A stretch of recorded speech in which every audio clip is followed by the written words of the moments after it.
What's happening, Delco? I'm Rich Shane, and welcome to the What's Happening Delco podcast. Today, I'm joined by Jennifer Green of East Eagle Yoga. Jennifer, welcome to the podcast. Thank you, Rich. I am so happy to be here today. I want to thank you and your crew for having me on this podcast. Well, thank you for joining us. We did a spotlight video. We were talking before we started to record. We started to talk about whether that was COVID or pre-COVID. We didn't remember, but if you go back to our Instagram page, there's a wonderful spotlight that we did with you on East Eagle Yoga. And for those that are not familiar with East Eagle Yoga, talk about the studio and how you got started. Okay. So I am the owner and operator of East Eagle Yoga. I also teach the classes. I run the teacher training program, and we provide so many services here at East Eagle. When you walk in the door, you're going to get a yoga experience. It's unlike any other yoga studio in the area. When you come in, the teachers are so kind, so welcoming. We are an inclusive community. So everybody, no matter what ability level you are, no matter what age group you fall into, you're welcome here. We have props to help you get through a yoga class successfully. We have blankets, we have bolsters, we have straps, we have all of the things. And the teachers are more than willing to help anybody at any ability level get into poses that they want to get into or be successful in a yoga class. We have yoga 365 days a year. We realize that everybody doesn't celebrate every holiday the same, and that holidays can be stressful time for people. So we have classes all through the holidays, 365 days a year. For you, Jennifer, how did you get involved in yoga? What was it for you, or what is it for you that becomes, this is such a centering, this is so focused and part of who you are?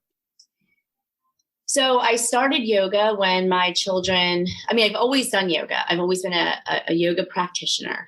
But as my children got older and they went on into their own individual lives, I found myself wanting more yoga, wanting to find out what it was all about.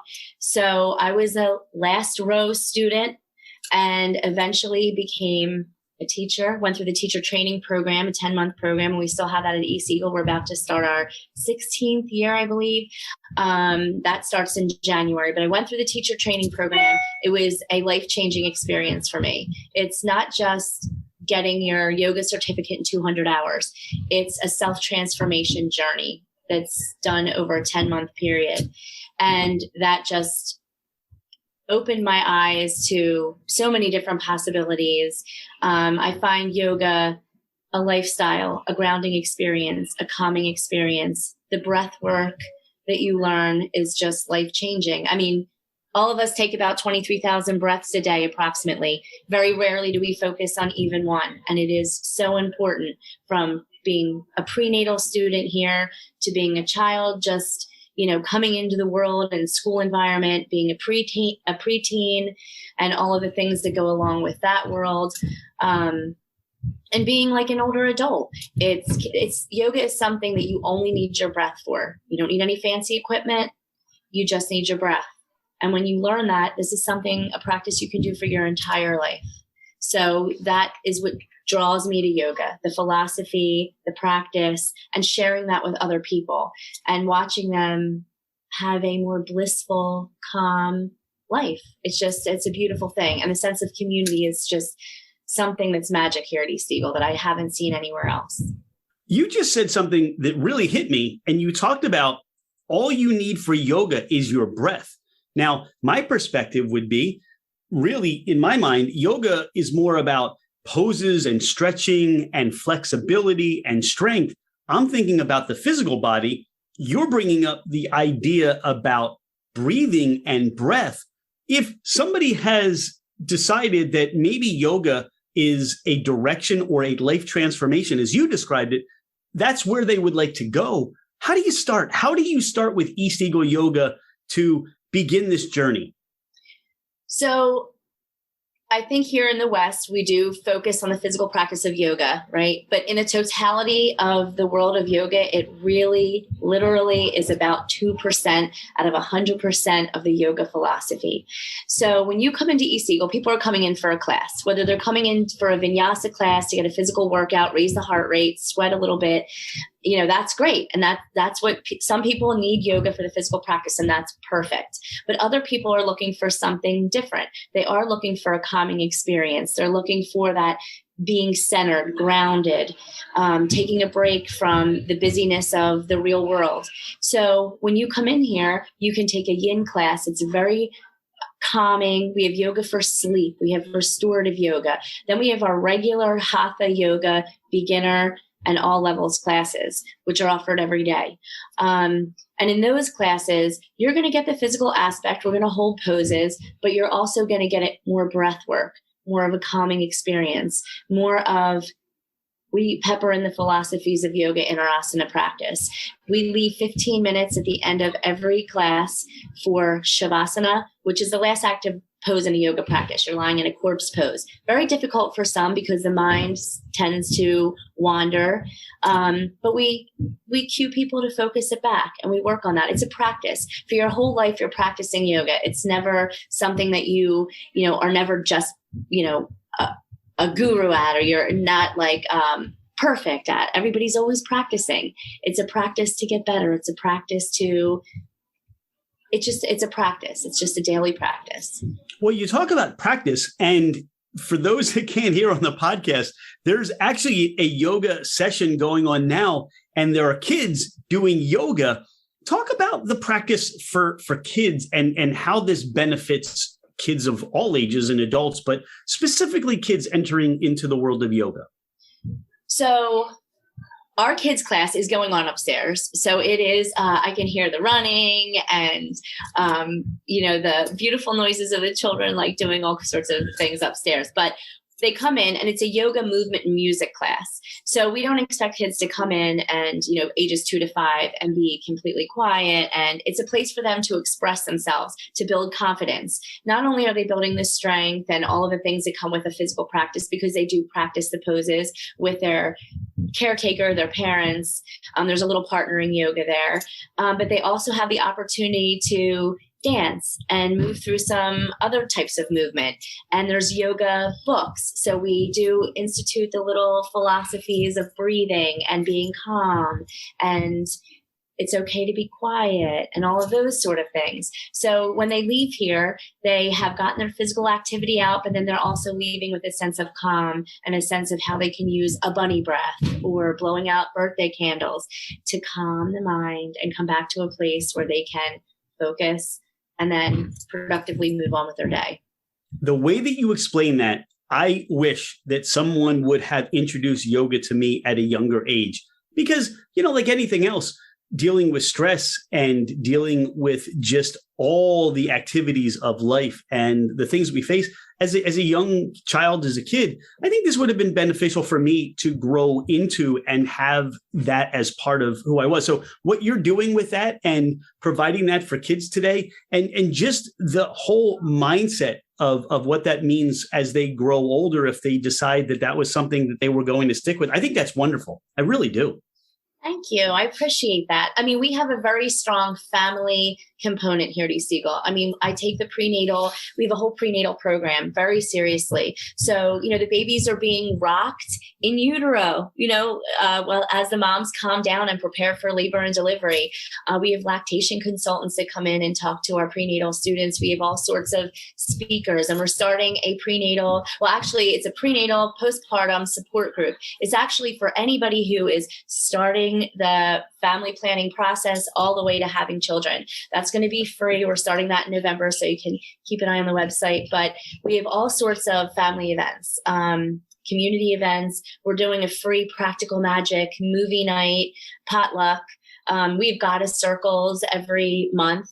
And that's really to bring an eclectic group of women together that don't know each other. And it's a healing circle. I call it a goddess circle, but it's actually a healing circle. And my background is a lot in circle practice and process. It's a beautiful way for women to connect and heal. from whatever it is they're going through. I mean, we all are wearing a lot of hats these days, right?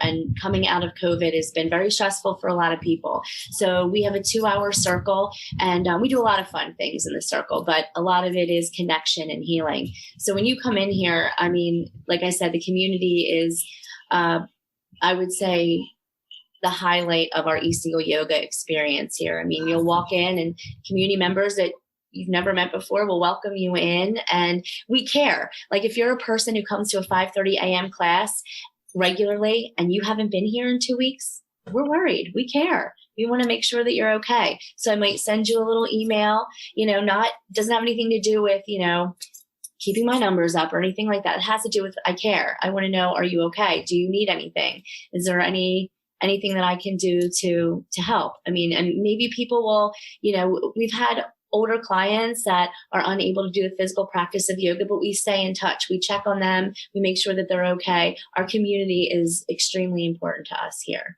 Where is East Eagle Yoga for those that are not familiar with what you do and where you are? We are in the heart of Havertown. We're in the Oakmont section. So we are on East Eagle Road, 18 East Eagle Road. We are across from Brick and Brew. We are, we have this beautiful community here. We are up the street from Kelly Music. There's a BYOB Italian restaurant in our corner. We have a beautiful community right here. I'm very lucky to be on a wonderful block of beautiful business owners and wonderful people. Let people know your website, social media. We have www.easteagleyoga.com. We are at easteagleyoga@gmail. What else? We are on Instagram. We're on Facebook. We have private prenatal Facebook group. I have flyers outside. There's schedules in our front door and back door. So if you want to find us, message me. If you have any questions, email me. I'm always here to answer any questions and help people walk in the door for the first time. All right. I have questions. Are you ready for some questions? I'm ready. Why Delco? What is it about Delco that resonates with you? All right. This has got to be my favorite all-time question. My dad lives in Southern California, and when I go out to visit him, everybody always comments on my accent. So I am proud of my Delco accent. I love my Delco roots. I was raised in Delaware County. I've raised my family in Delaware County. I love it. There's no place on earth I'd rather be. I love Delco. I can't say enough great things about it. There's just a culture here, a sense of community. I work for the county of Delaware during the day, and I am just Delco through and through. That's it. Make those Southern Californians jealous that they're not living in Delco. Right. I'll tell you. All right. So you're leaving the yoga studio and you're on your way home, and the family wants cheesesteaks. Where are you stopping? Oh, no. That's a good one. All right. D'Alessandro's. Okay. It's not in Delco, but that's okay. I know. I'm sorry. That's why I didn't want to answer that question. This is what's going to happen. I think based on a lot of people's replies, we get a lot of the responses that say a cheesesteak place in Philadelphia. We're going to take the Delco border and we're going to expand it to consume some of these cheesesteak places that are in Philadelphia, because they probably do better if they were in Delco anyway, wouldn't they? Yeah, I'm sure they would. All right. You did the cheesesteak thing, and now everybody's saying, you know what? We want pizza. Where are you going for pizza in Delco? All right. So I have a very, not everyone always agrees with my pizza taste, but I love Cenzo's here in Havertown. That is my go-to. That is my favorite. There's also an amazing new pizza place that opened up about a year ago, owned by the owner of Havertown Grill, which I also love. It's called Crust, Detroit-style pizza. It's amazing. So good. And always pizzas. I mean, I'm a pizza connoisseur, so I love watching, the pizza reviews on the Barstool Sports. So I have tried pizza from everywhere. I'll always eat it no matter where it's from. But I love Cenzo's in Havertown, Crust in Havertown, and yes, I do love pizzas. And Imperial, love Imperial too. Can't rule that out. All right, you are the go-to pizza guru now. If we need any kind of recommendations or taste testers or something like that, right? Oh, please come here. You have friends, family coming in from out of town, and you want to give them that Delco experience. Where are you sending them, or where are you taking them? I probably will take them to Media on State Street because that's where I go a lot. There's a lot of, there's a huge variety from Indian restaurants to Thai restaurants, you name it, Asian fusion. If you want something for everyone's palate, I feel like State Street Media is the place to go. Got Brick and Brew, you got Off the Rails, you want some dancing, you want some, fancy drinks, you want a cigar bar, wherever. I mean, that's great. But also, I love Havertown because here I am. I would come to the Oakmont section because you have Brick and Brew, you have Burke's, you have Havertown Grill, you have Crust Pizza, Burrata at the corner. There's so many places in Havertown to come to. So they're my two go-to places. And that's what I would suggest for the Delco experience. Now, you are on your way to that Delco experience and you need to stop off at a convenience store. Are you stopping at Wawa or are you stopping at Royal Farms? Stopping at Wawa. I'm getting a hoagie at Wawa. Yes. There's a lot of food in your life. I can tell, right? Oh my gosh. COVID was a little harsh on me, let me tell you. But no, I do love Wawa, but Wawa has healthy choices. You can get like a bowl. You don't have to get the high calorie, high fat food at Wawa. You can get apples, bananas. So you can make healthy choices, I feel like, no matter where you go. Also, there's another Delco spot that I hit up quite a bit called Mangoes and More. Acai bowls, beautiful food, young female business owner. So she's awesome. But if you're looking for cookies, there's Kaufmeyer's in Havertown. There's all sorts of great stuff. You are Delco through and through, aren't you? We just need to change that location for cheesesteaks and we'll have you almost there, right? Well, I don't eat red meat. So that's why I'm not like a big cheese. All right. Fair enough. You could have said, I don't do that red meat stuff. So I'm not familiar with the cheesesteak places, but that's okay. Jennifer, is there anything we haven't talked about on the podcast in our time today together that you want people to know about you or East Eagle Yoga? Well, the only thing I can say is we're starting our teacher training program, January 2023. We've had one of our largest groups this year. I feel like people are looking for something. They're looking for answers. They're looking for a sense of community or a place to be. I'm not sure exactly what it is people are looking for, but this is the largest class that we've had in several years here at East Eagle. I'm having an information session on October 29th at 12 p.m. If anybody wants to come out for some refreshments and learn about the teacher training program that starts in January, please come out and do that. It's a beautiful, beautiful 10-month experience. We've goddess circles every month. We have events going on every weekend. So please check out the website and our Instagram post. Kids of all ages are welcome here. Adults, soup to nuts. We serve everybody here yoga. It's a yoga experience like nowhere else. That's wonderful. It's always, I always enjoy speaking with you. And even now, I'm going to go through at least the whole day. I'm going to be thinking about my breath. So thank you for giving that to me. Check out the website at East Eagle Yoga. Look and see what they're doing on their social media and find out some other events that you might be interested that you didn't even know were available for yoga, whether you're a beginner, intermediate, or an expert. And this is the kind of community you're building, and I love it. And I really appreciate your time today. Thank you so much. Thank you so much, Rich. I hope you have a great day. And don't forget to breathe. I'm breathing. Namaste. Namaste.